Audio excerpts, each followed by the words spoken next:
Hello friends, this is Arnika and welcome to Study with NV Sir। Physics की इस class में आज हम लोग देखेंगे विद्युत सेल क्या होता है।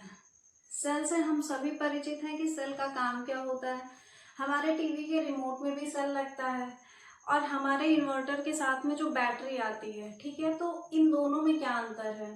तो इन सारी चीजों को हम लोग देखेंगे कि किस तरह से इन लोगों को डिजाइन किया जाता है, यानी इन सेलों को किस तरह से डिजाइन किया जाता है। बैटरी भी एक तरह का क्या है, सेल है, जिसकी चर्चा हम लोग आज की इस क्लास में करेंगे।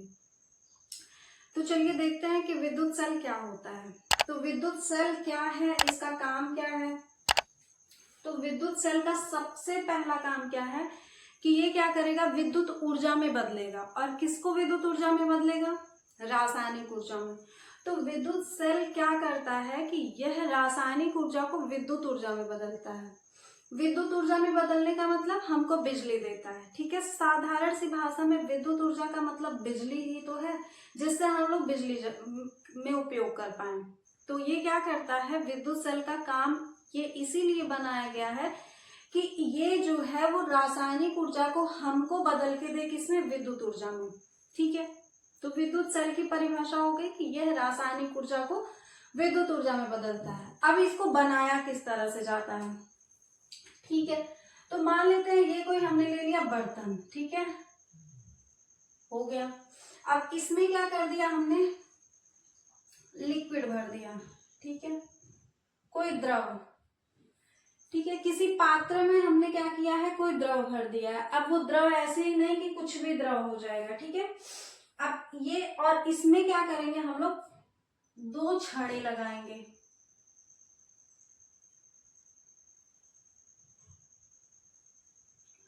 और इन छड़ों की खास बात ये होगी कि ये दोनों छड़े दो अलग अलग धातुओं की बनी होंगी। तो हमने क्या लिया, एक बर्तन लिया है जिसमें कोई हमने द्रव भर दिया। अब इस द्रव को क्या कहा जाता है, विद्युत अपघट्य कहा जाता है। इस द्रव को क्या कहा जाता है, विद्युत अपघट्य, ठीक। और इन छड़ों को, यानी ये जो दोनों छड़े हैं, इनको क्या कहा जाता है, इलेक्ट्रोड कहा जाता है।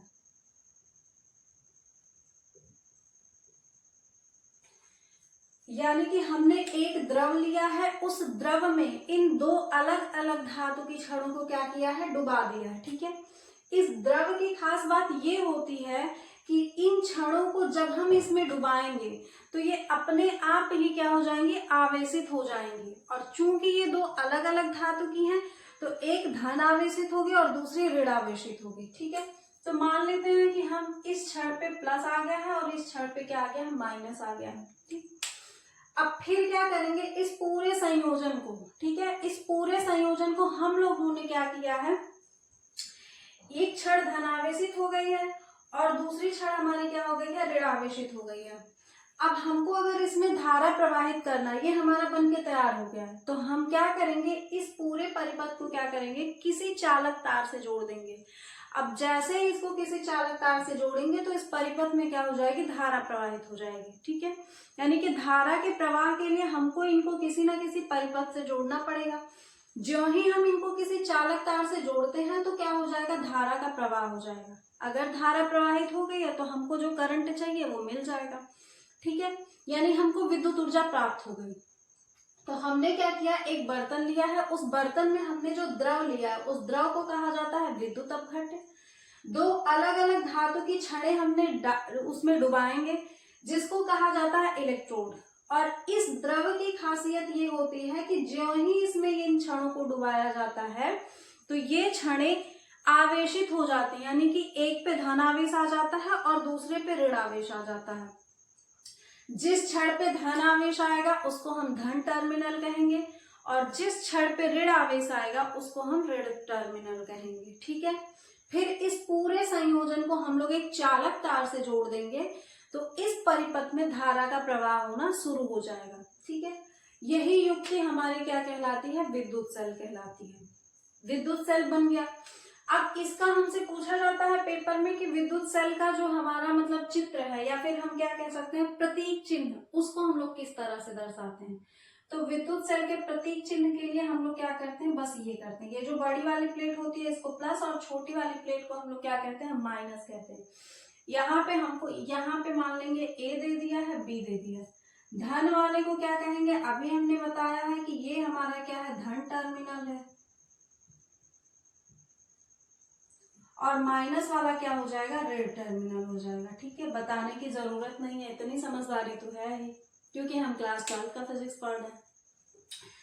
तो धन टर्मिनल और ऋण टर्मिनल, और ये पूरा हमारा जो क्या कहते हैं प्रतीक चिन्ह है, यही हमारा क्या कहलाता है, विद्युत सेल का प्रतीक चिन्ह। यानी कि विद्युत सेल अगर हमको दर्शाना होगा तो हम ये डब्बा नहीं दर्शाएंगे, हम सिर्फ ऐसे ही दर्शा देंगे। यानी कि किसी परिपथ में अगर हमने इसको इस तरह से लगा दिया है तो हम समझेंगे वहां पे हमने उस परिपथ में विद्युत सेल को जोड़ दिया है। ठीक है, ये बात हो गई विद्युत सेल की।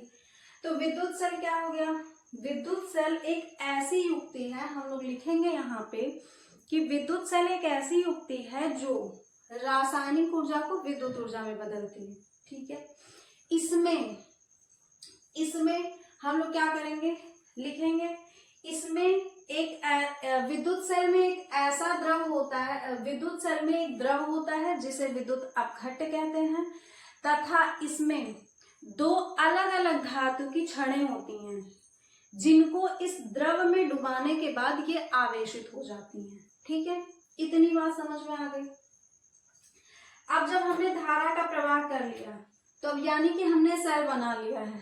तो अगर हमने सेल बनाया है तो कितने प्रकार का बनाया है, तो 2 प्रकार के सेल होते हैं। ठीक है, यानी कि हमको पता है कि मतलब हमको ये जानना है कि सेल कितने प्रकार के होते हैं। अगर हमने सेल बना लिया तो उसका उपयोग किस तरह से करेंगे, भाई किस फॉर्मेट में किया जाएगा।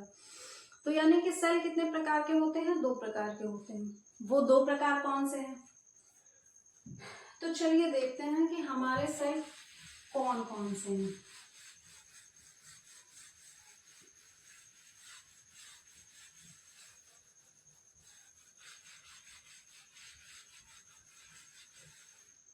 सेल कितने प्रकार के होते हैं,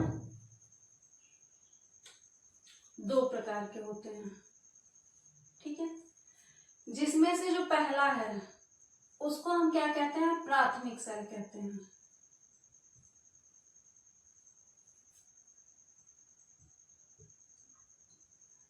अब अगर ये प्राथमिक सेल है तो इसकी खास बात क्या है और इसको हमने प्राथमिक क्यों कहा है। ठीक है, तो हमने क्या कहा है कि जब हमने उस संयोजन को, जो हमने क्या किया था, पात्र लिया था, उसमें अलग अलग धातु की छड़ें लिया था, उसको हम चालक तार से जोड़ेंगे तभी धारा का प्रवाह होगा। ठीक है, तो उसमें जो विद्युत अपघट्य है वो द्रव है।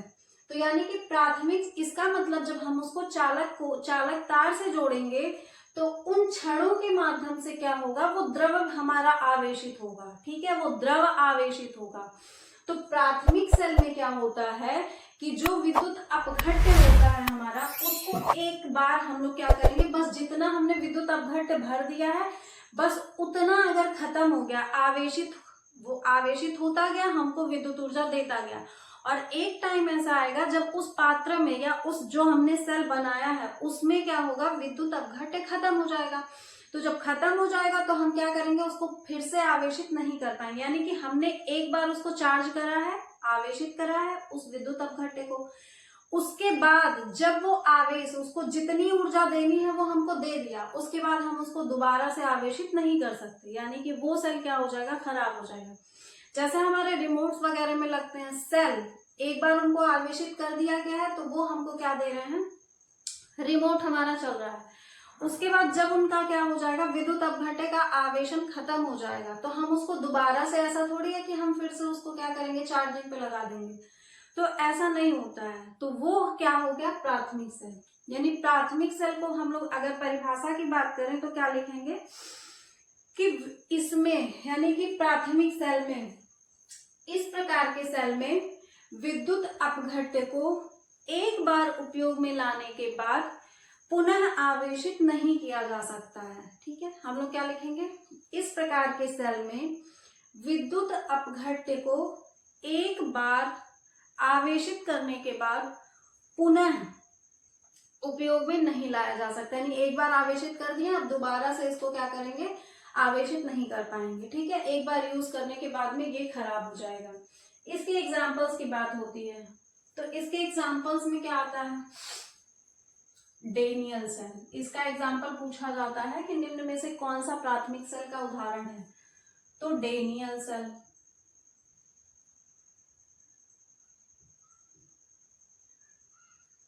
लेक्लांसे सेल,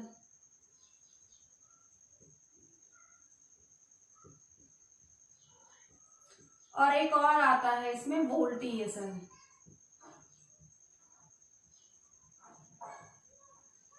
ठीक, प्राथमिक सेल के हमारे ये 3 उदाहरण हैं जो पेपर में पूछे जाते हैं कि निम्न में से कौन प्राथमिक सेल का उदाहरण है, तो लेक्लांसे सेल, डेनियल सेल और वोल्टीय सेल। ठीक है, बात हो गई हमारे प्राथमिक सेल की यहाँ पे खत्म। अब जो दूसरा सेल हमारा आता है वो, अगर ये पहला प्राथमिक है तो दूसरा क्या होगा हमारा, द्वितीयक होगा। अब द्वितीयक सेल क्या होता है, तो इसको हमने द्वितीयक क्यों कहा है, क्योंकि ये प्राथमिक का उल्टा होगा।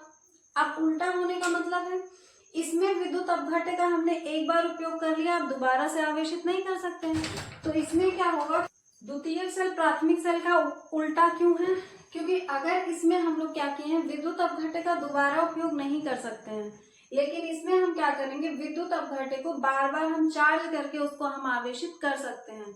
जैसे हमारे इन्वर्टर के साथ में जो बैटरी आती है, यानी कि हमने क्या किया है, उसमें हमने क्या किया, उसको चार्ज किया बाहर से। इस बैटरी को, यानी कि जो हमारी बैटरी आती है बड़ी वाली, उसको हमने क्या किया, बाहर से चार्ज किया। ठीक है, तो जब बाहर से हमने उसको चार्ज किया है तो वो बैटरी अपने अंदर क्या करेगी, रासायनिक ऊर्जा के रूप में संचित रखेगी ऊर्जा को। ठीक है, यानी वो बैटरी हमको इसको चार्ज करना पड़ेगा। जब हम इसको चार्ज करेंगे तो अपने अंदर ये ऊर्जा को रासायनिक ऊर्जा के रूप में संचित रखेगी। ठीक है, रासायनिक ऊर्जा के रूप में संचित रखेगी कौन, द्वितीयक सेल जो है। ठीक है, और फिर जब हमको जरूरत होगा तो ये रासायनिक ऊर्जा को हमको किस में बदल के देगा, विद्युत ऊर्जा में, क्योंकि हमको चाहिए क्या, बिजली हमको जलाना है।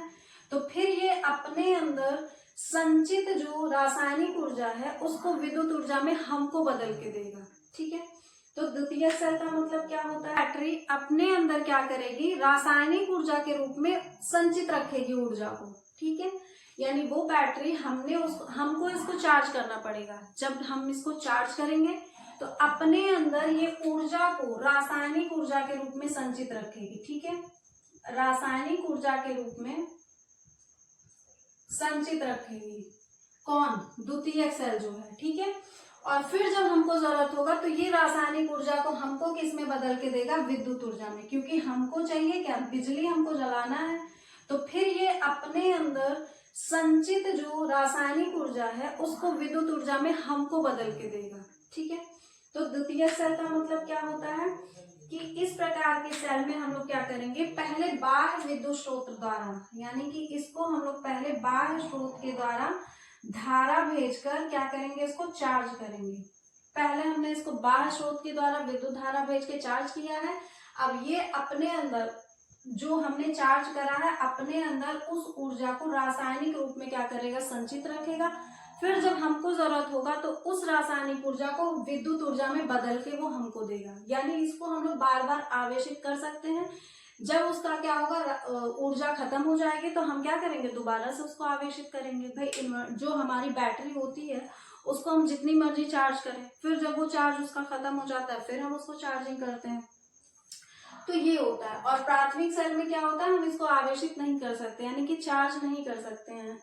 एक बार ये क्या हो गया हमारा, अगर इसके अंदर का जो अपघट्य है उसका आवेशन खत्म हो गया है तो हम दोबारा, ये हमारे किसी काम का नहीं है, हम इसको आवेशित नहीं कर सकते। ये अंतर है प्राथमिक सेल और द्वितीयक सेल में। ठीक है, अब प्राथमिक सेल और द्वितीयक सेल यानी कि सेल क्या होता है वो हमने देख लिया। अब बचता है सेल का विद्युत वाहक बल, जिसको हम लोग देखेंगे नेक्स्ट क्लास में। सेल का विद्युत वाहक बल और आंतरिक प्रतिरोध क्या होता है। Thank you.